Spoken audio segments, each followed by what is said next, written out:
So meron tayong given na 3, then 9, then 27, then 81. Madali lang to guys kasi geometric naman. Remember guys, pag geometric sequence, ano ba to? Yung kinukuha natin is common ratio. Anong hahanapin? Wala. Dapat lang hahanapin, wag na. So common ratio guys, denoted siya as R. Sa arithmetic, ano siya guys, tawag dito.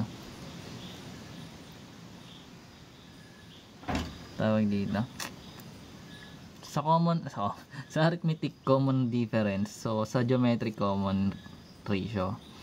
Then yung ginagawa para makuha is either nagmo-multiply ka or nagdi-divide. So mostly ang ginagamit divide kapag nagba-backtrack ka. Backtrack ba yun? Hindi, parang ganito guys. So di-divide mo lang to pag ganun.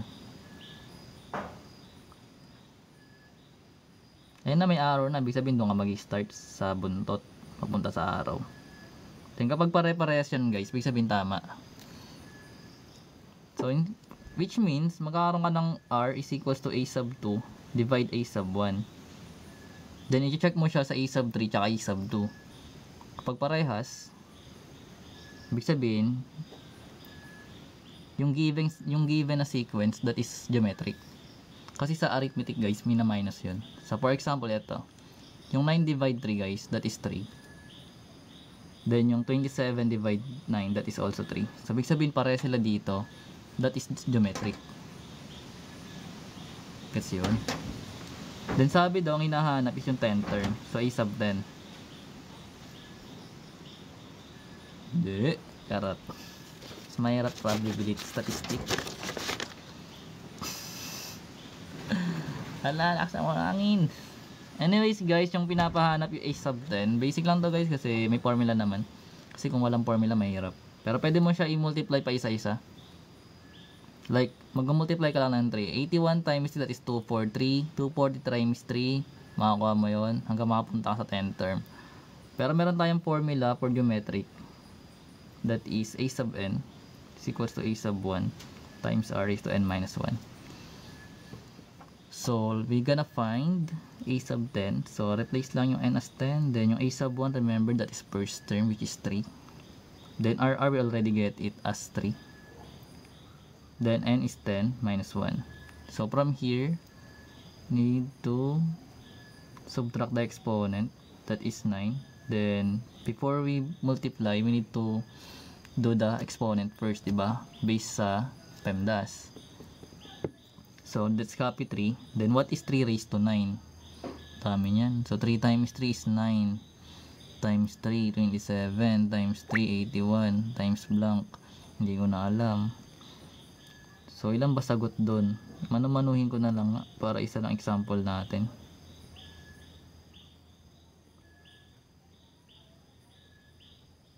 So, 1, 2, 3, 4, 5, 6, 7, 8, 9. So, multiply mo to magiging 9. Multiply mo to magiging 9. Multiply mo to magiging 9. Pero kung may calculator ka guys, gamitin mo. Then, ito magiging 81. Ito magiging 81. Then, ito magiging 3 pa rin. So, multiply natin yung 81 times 3. Copy lang natin to. Tapos, itong 81 times this 243. Then, yung 243 times 81. Lagay natin dito. So, magiging 342. Then, 42. Kala mo talaga eh, no? Ang hirap. So, magkakaroon tayo ng 3869. Matama ba? Ay, thank you, Bino. So, magkakaroon tayo. Ulitin ko lang ha. 3, 4. Parang blurred. 3, 4, 2, 24. Carry 2. 32 plus 2. 34. Then, 16 plus 3. 19. That's correct. Then, we need to multiply it again by 3. Kasi we have 3 here. Pero we can write the 19683 here. Then, multiply by 3. So, basically, magiging final answer natin is 9. Then, 4, 2, 0, 2, 9, 2, 5. So, magiging 59049. Tama ba? ang a sub 10 natin. So if you want to find the yung series, like kailangan mo lang kunin yung formula ulit. Actually sa formula lang naman to guys lahat, 'di ba? For example, sa series, I think mali ba pagka times ko? Check ko nga. So magiging 9 4 2 then 18, 19, 20, 27, 28, 29, 2. Tama naman and gets yun. Then ganun siya ginagawa. Then ano pa ba meron dito? Ayun, kunyari kailangan makunin yung common ratio pero hindi gamit yung like ganito. Bigyan kita example. Kunyari meron tayong 3, then kunyari may mean tas 81. Kunyari ganito yung given, but already ang sagot natin dapat 3 kasi dito siya galing. Okay, so pero paano mo to kukunin? Pwede kasi may formula rin yung arithmetic mean nito guys. Like di ba sa arithmetic mean arithmetic geometric,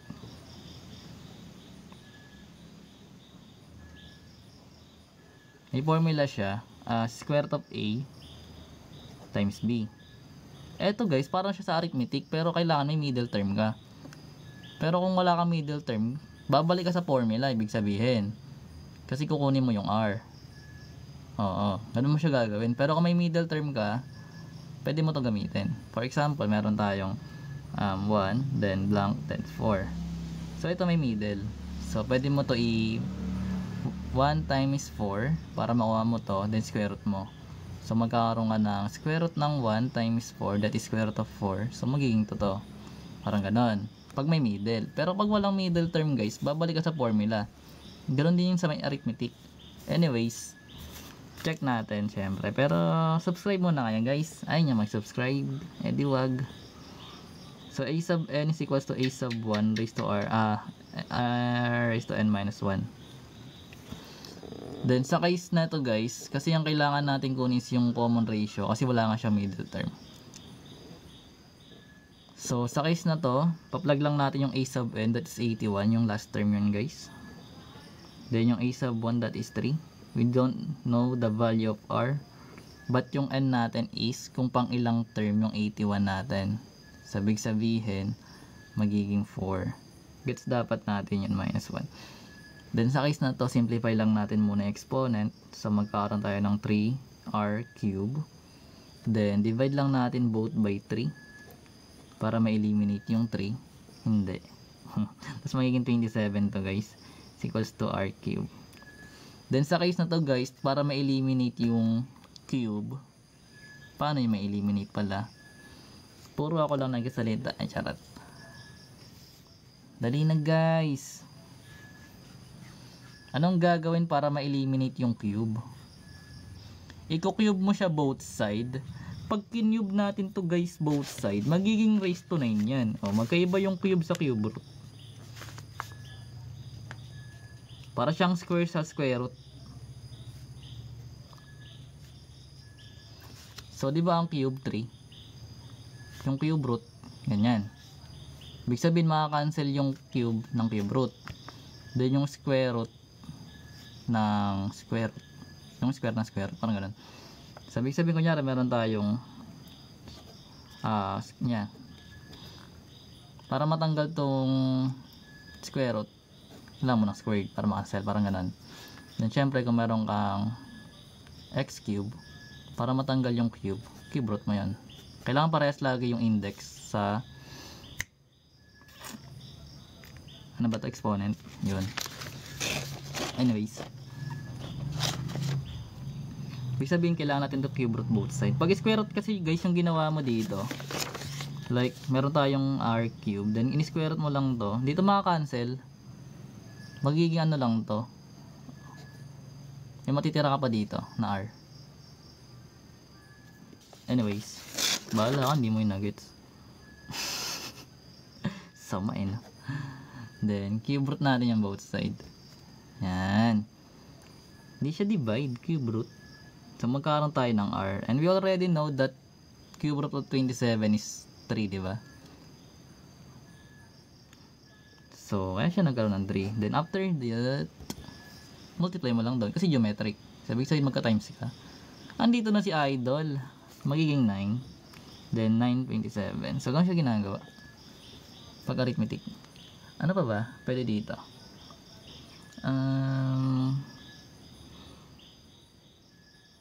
Ayun, yung formula ng sequence. Yung end term. Gawin na natin lahat. Or yung explicit formula. Explicit ba to? Recursive? Hindi ko alam yung tawag eh. Explicit yata ang tawag. Paano mo na cube root yung 27? So remember guys, yung 27, that is 3 times 3 times 3 times 3. Dami naman. Tatlo lang 3 yun. Ibig sabihin, 3 times 3 times 3. So this is 9 times 3, that is 27. So sa case na to guys, pwede mo na siya ganito. Kung ayaw mo ng ganitong format, kung hindi mo kabisado yung perfect cube or perfect square, pwede ka gumamit ng prime factorization. So for example, meron tayong square root of 27. Mabilis ba mong salita? Bagalan ko ba? Mabilis ba? Naggarap ako eh. Nga madali no? Sakto lang yung pacing. Sakto lang. Mga past learner kasi itong mga to eh. Logi ako eh. At binabagalang ko lang eh. So ito guys, kung square root of 27 siya, kailangan mo siya i-prime factors. Like, ano ba yung 27? Saan mo siya pwede ma-divide? So basically, pwede siya sa 3 times 9. Actually, yung 9 kasi pwede ka na mag-stop. Kasi perfect square na siya. Ay, cube root pala to guys, actually. So, cube 3 times 3 natin. Ito yung mga prime numbers. Tawag. So sa case na to guys, we can rewrite this as cube root of 3 times 3 times 3. So kung meron kang cube root, you need a triad. Hindi siya pair kasi kailangan. Hindi siya pair kasi dalawa lang yung pair. Pag tatlo guys, kailangan man triplets. Pag cube to, triplets. Magkakapatid. Hindi kailangan magkakamukha sila. Tatlo dapat na magkakamukha para malabas mo siya isang number. Pero kung yung thank you Selpar. Then pero kung square root lang siya, tapos 3 times 3 times 3 siya, magkakaroon lang tayo dito ng pair na ilalabas kasi dalawa lang yung index natin. So ilalabas mo isang 3, then square root niya, may isa pa siyang 3 sa loob. Pag prime factors yung ginamit, maganda to radicals guys kung nahihirapan ka, pero much better kung kabisado mo yung tawag dito, yung perfect square tsaka perfect cube. Anyways, gets yun. Hey, thank you Selpar. Anyways, ano pa ba dito? End term pala. So paano ba kunin yung formula ng given? So remember guys, yung given ito 3, 9, 27, 81. Kunin natin yung formula nya. So balik tayo dito, daming arrow. So balik na tayo sa formula. Then dapat meron kang a sub 1, r tsaka n. Then yun na. Hey, thank you Rere. Sino ba to? Si Asian. So a sub n, plug mo lang yung a sub 1, that is 3. Then yung r natin 3 ulit. Then yung n natin, that is n minus 1. Ito na yung formula mo. Ganun lang. Ganun din yan sa arithmetic guys. Kaya ibig sabihin dapat meron kang formula, tapos ipa-plug mo yung a sub 1 tsaka common difference sa arithmetic. Pero sa geometric, first term tsaka common ratio. So let's check para maintindihan. So let's say a sub 2. We already know that a sub 2, that is 9 from here. So plug lang natin yung 3. Then 3 ulit. Then yung n natin magiging 2 minus 1. Explicit. Parang formula siya guys. Hindi ko rin masyadong gets, pero ganun siya ginagawa eh. Nabasa ko lang yun. Natanongin. Di ko alam yung mga terms guys. Actually, marunong lang ako mag-solve. May na ako sa mga definition of terms. Yes, pero you can solve that kung mawawala yung a sub 1. Si Sir AJ, ano ba ibig sabihin ng explicit? Di ba pag sa English ano yon? Hayagan ba yun? Kasi yung implicit hindi eh. Parang ano, hindi ko alam. So magiging 3 times 3 to. That is 9. 9, kaya nga ako nagmat guys eh. Kasi nga, ayoko ng English eh. Ay. Meron dito niya no, sa mga video. Sa Sir Zyke. Anyways, eto siya guys, sa implicit. Basta pag kukunin mo yung formula, you just need to, ito yung formula natin actually. Ito. Kailangan mo lang ng a sub 1 tsaka r. Itong dalawang to.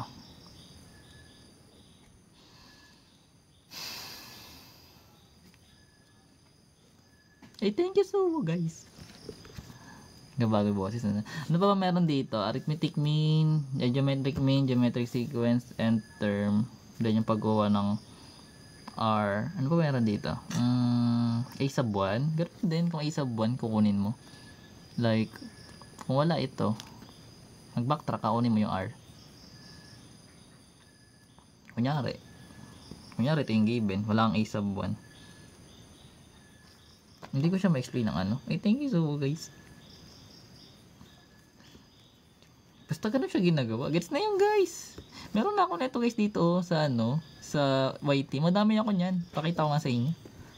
Yeah, paano makuha yung N na may formula ba doon? Ito nga, kailangan mo lang ng A sub 1 tsaka R. Yung A sub 1 mo, di ba 3? Then yung common ratio natin, that is also 3. Then plug mo lang yun. Pero yung N guys, is N pa rin. Kasi formula yung kinukuha. Ay, N yung kukunin mo. O nga no. Try natin. Ito. So remember guys, bali pala ako. So kukunin natin yung number n. Number n. Yung number of terms, ibig sabihin. Or yung n. Kung pang ilang terms yung number. Kaya nga, number of terms. Yung pang ilang numbers yung terms. Gulo ka no? Pero yun guys. So remember ito guys. Meron tayong 3, 9, 27, 81. So for example, meron tayong 3, 9, 27, tsaka 81. So, let's say, hanapin natin kung pang ilan to. Kahit lolokohin na lang natin sarili natin na kahit alam na natin na pang 4 siya, di ba? Papakita ko lang paano. Pero huwag na tayo maglokal, pang 4 talaga siya guys. So, ayun, no, pag binila mo yun, pang 4 yan eh. So, ano ba yung 81 given?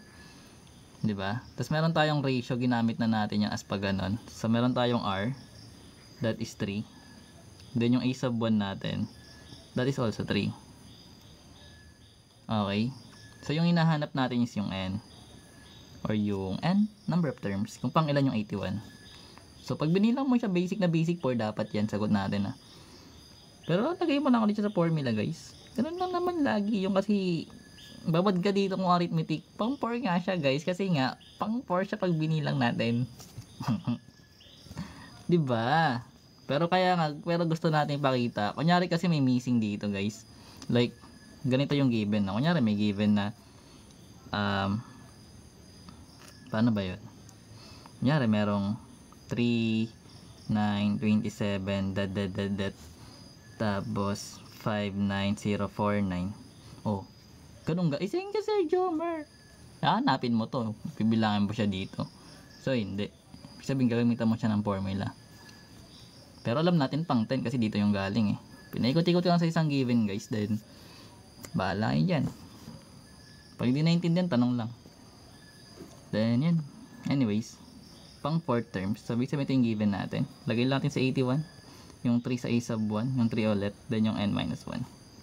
Alam, pwede ba to, Sir AJ? Char. De. Ibig sabihin guys, pag gumamit ka na ito guys, papasok ka sa ano, sa exponential. Papasok ka sa exponential guys. Kung alam mo na yun, panalo ah. Pag hindi, lagot. Anyways, madali lang yan guys. Char. Char lang. Divide lang natin both 3 para ma-eliminate to. Then magiging 81 divided, that is 27. 4 nga ni. Kasi nga, pang 4 nga yung 81. Ayun, 1, 2, 3, 4. So this is 27 equals 3 raised to n minus 1. So kailangan same base guys. Like 'Di ba? So, paano ba ito magiging 3 rin yung base? Saan mo siya i-raise? Papalakihin mo daw siya guys kasi i-raise mo nga siya eh. Then, pag parehas na yung 3 natin or yung base, equal na yung exponent. So, magiging 3 equals to n minus 1. Then, transpose mo lang yung negative 1. So, magiging 3 plus 1 equals n na siya, which is 4. Ganun siya ginagawa. Pero, wag na tayo maglokohan kasi nga, pang 4 term talaga yun guys. Ayun, bilangin mo. Pero kung ganito nga yung given, sabi natin, babalik ka dito. Siyempre, hindi mo to alam. Pero alam natin kasi dito 10. Basta ganun yan.